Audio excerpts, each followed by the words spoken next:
from Isaiah chapter 53. Who has believed our message, and to whom has the arm of the Lord been revealed? He grew up before him like a tender shoot, and like a root out of dry ground. He had no beauty or majesty to attract us to him, and nothing in his appearance that we should desire him. He was despised and rejected by mankind, a man of suffering and familiar with pain, like one from whom people hide their faces. He was despised, and we held him in low esteem. Surely he took up our pain and bore our suffering, yet we considered him punished by God, stricken by him and afflicted. But he was pierced for our transgressions. He was crushed for our iniquities. The punishment that brought us peace was on him, and by his wounds we are healed. We all, like sheep, have gone astray. Each of us has turned to our own way, and the Lord has laid on him the iniquity of us all. He was oppressed and afflicted, yet he did not open his mouth. He was led like a lamb to the slaughter, and as a sheep before its shearers is silent, so he did not open his mouth. By oppression and judgment he was taken away. Yet who of his generation protested? For he was cut off from the land of the living. For the transgression of my people he was punished. He was assigned a grave with the wicked and with the rich in his death.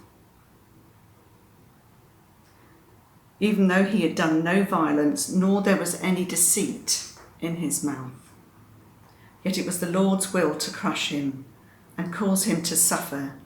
And though the Lord makes his life an offering for sin, he will see his offspring and prolong his days, and the will of the Lord will prosper in his hand. After he has suffered, he will see the light of life and be satisfied by his knowledge. My righteous servant will justify many, and he will bear their iniquities.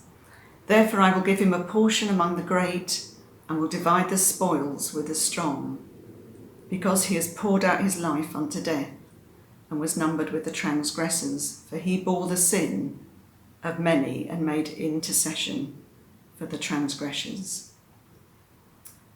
I've read this chapter a number of times, but this time it really impacted me.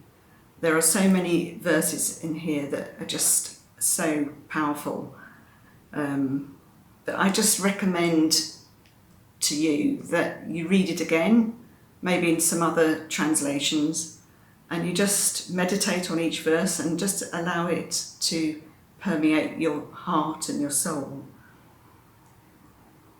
And I just pray that this Christmas you will have a fresh revelation of the love of God.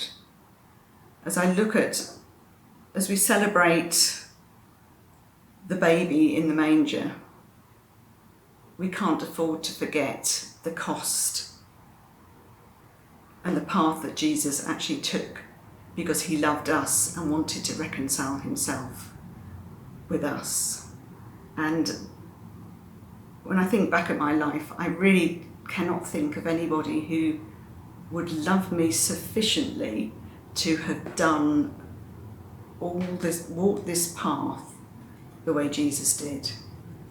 He could have avoided it many times, but he chose to be oppressed and afflicted, and not to open his mouth, and to be like a lamb to the slaughter.